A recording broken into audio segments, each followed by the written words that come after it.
सभी बहन भाइयों को जय मसीह की।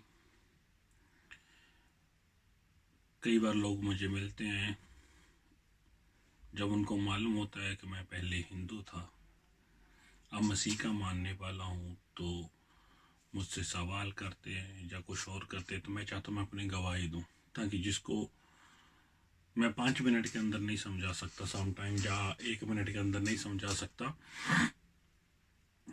कि मेरा जी कैसे हुआ। मेरा जो जन्म है ना, मेरे माँ बाप मंदिर में रहते थे, तो जो मेरा बर्थ है वो भी उन दिनों जब मेरी माँ ने मुझे जन्म दिया, मैं मंदिर के अंदर था। वो दिन था जन्माष्टमी का, तो उन लोगों ने मेरा नाम कृष्ण रखा। अभी मुझे सभी लोग लाल के नाम से जानते हैं या सैम के नाम से जानते हैं। तो सही है, मंदिर में पला बड़ा हुआ, वहीं वो सभी आरती पूजा करता था। तो जैसे जैसे मैं बचपन में थोड़ा बड़ा होता गया, तो मैंने सोचा इतनी मूर्ति हैं, किसको पहले माथा टेकूं, कौन है सबसे बड़ा, ये सवाल आता था मन में। तो फिर मैं बाहर जो उधर था खुला, उसमें बैठ जाता था। जैसे हम बोलेंगे ओपन जो भी था वहाँ पे हमारे, जैसे पंजाब में होता है वो उसको बेड़ा बोलते, जब बहुत ही खुला मैदान होता है वहाँ पे बैठ जाता था कुर्सी पे। तो मैं बोलता था खुदा को, हे खुदा, तू आत्मा में एक है, क्योंकि सभी बोलते हैं आत्मा परमात्मा से आती है, वो परमात्मा है, हम उसका अंश है आत्मा।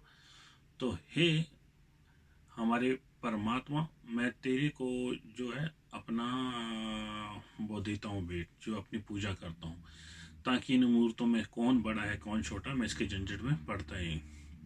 तो मुझे वो आवाज़ आती थी जो मुझे गाइड करती थी, ये मेरे बेटे ऐसा ऐसा ऐसा। मैं वैसे ही करता था अपनी लाइफ में। धीरे धीरे टाइम चलता रहा। मैंने बहुत बार पूछा जी आप कौन है, शायद जय देवता होगा। उन्होंने बोला अभी तुम्हारा टाइम नहीं है। तो टाइम बीतता गया। एक मेरे साथ में लड़का था जो स्कूल में पढ़ता था, वो मसीही था, विनोद। आज भी मेरा दोस्त है विनोद, दसूहा में रहता है। मैंने पहली बार उसके घर में बाइबल देखी, तब मैंने जाना यीशु मसीह कौन है, लेकिन ऐसे नॉर्मल जैसे एक दोस्त के साथ मिलके देखते हैं। तो उसके घर में एक किताब थी सुच्चे मोती, तो मैंने वो उठाकर प्रार्थना उसमें लिखी हुई थी, मुझे वो प्रार्थनाएं अच्छी लगी। तो मैं घर में लेके आया, जहाँ पे मैं रहता था चौबारे में, वहाँ पे मैं अकेला रहता था। बच्चा था लेकिन अकेला। वो चौबारा पैसे बंद था, तो ऐसा नहीं है बिजली का बिल आएगा या कुछ और आएगा, तो सर्दियाँ हैं तो मैं अकेला ही उधर रहता था। तो मैं उधर धूप लगाता था। तो हमारे हिंदू लोगों में क्या होता है कि हम धूप को फूंक से नहीं हाथ से करते हैं, कि बंद हो जाए, फूंक से उचित नहीं मानते। तो जब मैं धूप लगाता था तो मैं वो दुआ करता था, मैं कोई और दुआ नहीं बल्कि वो ही दुआ करता था जो बाइबल। तो वो जो आग थी वो ऐसे ऊपर से जाती थी धूप से और अपने आप खत्म हो जाती थी। मेरे बहन ने भी देखा और भी ऐसा हुआ। फिर क्रिसमस आई, उनको मालूम था मेरे माँ बाप को कि हम तो हिंदू हैं, लेकिन ये जो है उस तरफ इसका झुकाव है। तो उन्होंने बोला नहीं नहीं, वहाँ पे तो मीट बनाते हैं, वहाँ पे तो बकरा होगा, तो लोग नहीं जा सकते। तो मैंने बोला क्रिसमस पे खुदा मैं क्या करूँ।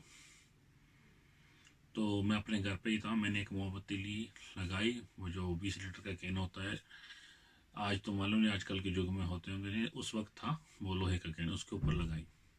और मैं बहुत रोया। और जब मैं सुबह उठा तो मैंने देखा ना तो वहाँ पे मॉम था, कुछ भी नहीं था। तो मैंने देखा और खुदा ने बोला मैंने तेरी भेंट ग्रहण की यहीं से, क्योंकि दरवाजा तो अंदर से बंद था, मैं तो अकेला ही होता था उसमें, कोई अंदर आ ही नहीं सकता था। तो धीरे धीरे क्या हुआ, वैसे मंदिर में तो हमें बताना शुरू किया नहीं नहीं ये हमारा गुरु नहीं है, हमारे माँ बाप और हैं, हम हिंदू देवी देवताओं को मानते हैं, सही है। तो स्कूल में आता था, मुझे किताबें मिली, कॉमिक्स, बाइबल। तो किसी ने मुझे बोला कि देखो हिंदू लोग अच्छे होते हैं, इसलिए फ्री में क्यों बांटते हैं, क्योंकि हिंदू लोग अच्छे होते हैं, वो फेंकते नहीं, चीज़ों को संभाल के रख लेते हैं। तुम नहीं, तुम्हारा बेटा, उसका बेटा नहीं तो उसका बेटा पड़ेगा, शायद कोई मसीही हो जाए। मैंने बोला ये तो बहुत बड़ी चाल है। तो अभी मैं हिंदू धर्म में परपक होने लगा था। तो सुबह उठ के 3-4 घंटे का अपना रोजाना पूजा पाठ किया करता था, बच्चा ही था, 7वीं 8वीं कक्षा की बात होगी। तो मैंने सोचा, दिल में मेरे जो है वो क्रिश्चियनों के लिए, मसीहों के लिए नफरत पनपने लगी। तो मैंने बोला इससे पहले कि ये जो मैंने किताबें रख छोड़ी हैं, जिनको मैं पढ़ता नहीं हूँ, कहीं ऐसा ना हो मेरा बेटा या उसका बेटा या कोई और हमारे खानदान में मसीही पैदा हो, तो मैंने उनको मंदिर में रख के आग लगा दी, मैंने उसको फूंक दिया। दिन बीतते गए, खुदा ने मुझे नहीं छोड़ा। वो आवाज़ आती थी लेकिन मुझे नहीं मालूम वो किस देवता की आवाज़। जो भी मुझे वो गाइड करता था, मैं इसराइल में पहुंचा। तो मुझे चर्म रोग था जो इंडिया में था, लेकिन वहाँ पे जाके एक चर्म तक पहुँच गया। मेरे जो दोनों बाजू थे, जहाँ से स्टक हो गए, जहाँ से पस पड़ गई, पानी पानी निकल रहा था, बहुत बुरा हाल था, दोनों स्टक हो गए, काम नहीं कर रहे थे। डॉक्टर के पास गया, डॉक्टर ने मुझे कम से कम 4-5 दिन की मेडिसिन दी और बोला आराम ही करना है, धूप में नहीं जाना, कहीं पे भी नहीं जाना। तो मैं देख के हैरान था जी, कैसा है, कमीज भी साथ में चिपक जाती थी, उतरती नहीं थी, तो बहुत मुश्किल होता था। तो मैंने उस दिन रात को सवाल किया कि हे परमात्मा, मैंने तेरा कौन सा पाप किया? एक तो मैं पैसे लगा के आया हूँ बाहर विदेश में, अगर मैं मर गया तो मेरा कर्जा कौन देगा? मेरे माँ बाप तो डूब जाएंगे, इतना कर्जा है। तो मुझे वो ज़िंदगी दे ताकि मैं अपने कर्जों को कम से कम उतार पाऊँ। और मुझे ये बता, मैंने कौन सा पाप किया है जो ऐसी जो दर्दनाक बीमारी मुझे आ रही है और मुझे लग रहा था मैं मर ही जाऊँगा, इस बीमारी से मैं अब बाहर नहीं निकलने वाला। तो मैंने तो कोई पाप नहीं किया, क्योंकि मैं उधर भी अपनी जो भी पूजा पाठ थी, मंदिर बनाए हुए थे, मैंने करता था पूरा। उस वक्त लड़के अभी रूम में नहीं आए थे, क्योंकि मैं तो बीमार था, छुट्टी पता लड़के काम पे थे। तो उस वक्त मुझे आवाज़ है कि तूने बाइबल को आग लगाई है। और जिस चीज़ को मैं आग लगा के भूल चुका था, उन चीज़ों को, वो मुझे तब याद है, कम से कम 5 या 6 साल बाद। तो मुझे एहसास हुआ कि मैंने पाप किया है। हमारे हम जो लॉन्ड्री में काम करते थे, लेकिन एक और लड़का था कपूरथला का, सलीम था उसका नाम। तो वो मसीह को मानता था, चर्च में जाता था। तो जब वो आया तो मैं रो रहा था, उसने बोला क्या बात हुई? मैंने उसको बताया ऐसा ऐसा हुआ है। तो लड़के थोड़ा सामान लेने गए, तो मैंने उसको अकेले को बताया मैं ऐसा है, मैंने बाइबल को आग लगाई थी, ऐसे ऐसे हुआ, आज ऐसे हुआ है। तो बोला हमारे साथ चल, पादरी तेरे लिए दुआ करेंगे और तू अच्छा हो जाएगा। लेकिन मुझे दिल में डर था कि अगर मैं जाऊंगा, पहले बाइबल को आग लगाई है, ऊपर से ये हाल हुआ है, और जाऊंगा मालूम नहीं ये माफ़ करने वाला खुदा है जहाँ सज़ा देने वाला खुदा है।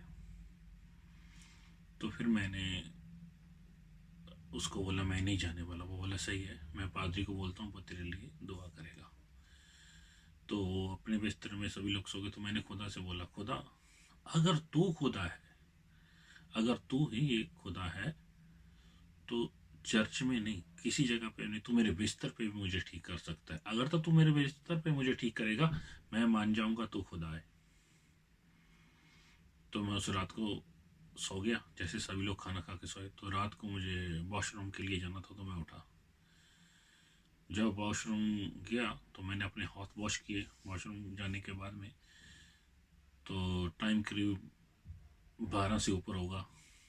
तो मैं उस वक्त हैरान रह गया। जो सामने मिरर था, मैंने उसमें देखा कि मेरे दोनों बाजुओं के ऊपर वो जो पस बग रही थी, वहाँ पे स्किन आ चुकी थी। और मैं ये देख के हैरान हो गया कि वहाँ पे जो स्किन थी नरम थी, ऐसा लग रहा था जैसे जहाँ पे कोई जख्म है था ही नहीं। तो मुझे मेरे सवाल का जवाब मिल गया, खुदा एक ही है, परमेश्वर है, वो जिसने मुझसे बात की है, यीशु मसीह। तो मैंने उसी दिन से फिर अपना जो जीवन है यीशु मसीह को दिया और धीरे धीरे उसमें बढ़ने लगा। आज 12 साल से ज़्यादा हो चुके हैं, बस उसी बाइबल की शिक्षा लेते हैं, लोगों को देते हैं, आराम से जीवन चल रहा है। जहाँ पे भी जब आया तो कमाई का कोई साधन नहीं था स्पेन में। तो मैंने खुदा से मांगा मुझे टेक्नीशियन बनना है। तो मुझे किसी ने विंडो करनी नहीं सिखाई, कुछ नहीं सिखाई। मैंने 40 दिन एक लोकदुर्ग में काम भी किया। वहाँ पे मैंने इंस्टॉलेशन, जैसे खुदा का आत्मा मुझे गाइड करता था, किया। और मैंने बोलेंगे 3 से 4 साल उसी से कमाया। और लोग मुझे जहाँ पे अगर स्पेन में जानते हैं तो वो ताक्सिस था नहीं, वो मुझे टेक्नीशियन के नाम से ज़्यादा जानते हैं। तो ये खुदा की ग्रेस है कि मैंने किसी से नहीं सीखा, खुदा ने मुझे दिया था, उसी से मेरा रह गुजर हुआ। आज खुदा ने मुझे घर भी दिया, बच्चे भी दिए, टैक्सी भी है, टैक्सी का लाइसेंस भी ऐसे मेरे कल में दिया। जब मेरे पास अपना पैसा नहीं था, लोगों के लिए 35-40 हज़ार यूरो अपने पास होने चाहिए, तो मैंने वो भी बैंक से उठा के बैंक वालों को दिया, तो मेरा कर्जा पास हुआ, टैक्सी मिल गई। मैं खुदा का शुक्र करता हूँ। इसलिए नहीं कि मुझे टैक्सी मिली, मुझे घर मिला, इसलिए सबसे पहले कि मैं अपने उस खुदा के पास आ गया जिसको मैं बचपन से ढूंढ रहा था। वो कौन खुदा है, कहाँ है? मैंने इसको बहुत शॉर्ट में बताया। अगर बहुत सी बातें मेरी ज़िंदगी में ऐसी हुई हैं जो खुदा ने की हैं, अगर मैं पूरी बताने जाऊंगा तो 2 दिन भी, 48 आवर भी अगर आपको बताता रहूँगा तो कम पड़ जाएंगे।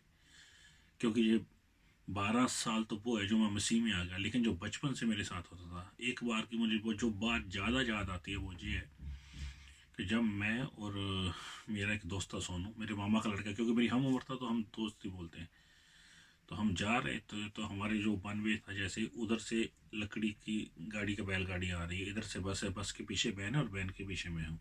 मैंने अपना स्कूटर चला दिया, एक वैन क्रॉस नहीं करेगी, लेकिन वैन ने भी क्रॉस करना शुरू कर दिया और हमारा स्कूटर स्लिप हुआ। और ऐसा स्लिप हुआ, उस बैलगाड़ी के नीचे मैंने जाता खुद देखा। उसके बाद लोगों की चीखें हमें सुनाई दी, और हम जब, हमारी आंखों के आगे अंधेरा छा गया। तो जब वो अंधेरा हटा तो मेरा वो दोस्त सोनू बोलता है, मैं तेरे पीछे फिर कभी नहीं बैठूंगा। मैंने बोला वो ठीक है, तू मेरे पीछे मत बैठना, लेकिन मुझे ये बता वहाँ से हम लोग यहाँ तक कैसे आए, क्योंकि मैंने तो ड्राइव नहीं किया स्कूटर, कम से कम ये 150 मीटर का फासला है। वो बोला मुझे भी कुछ नहीं मालूम, मुझे भी कुछ नहीं याद। मैंने बोला क्या देखा, मुझे तो अंधेरा था। उसने बोला मेरी आंखों के आगे भी अंधेरा ही था। तो उस खुदा के दूत ने रक्षा की, हम दोनों की जान बचाई। और बहुत सी ऐसी गवाहियाँ जो ज़िंदगी में हमेशा होती हैं और होती रहती हैं, और खुदा का शुक्र करता हूँ आज एक हम कलीसिया में हैं, उसी की सेवा कर रहे हैं।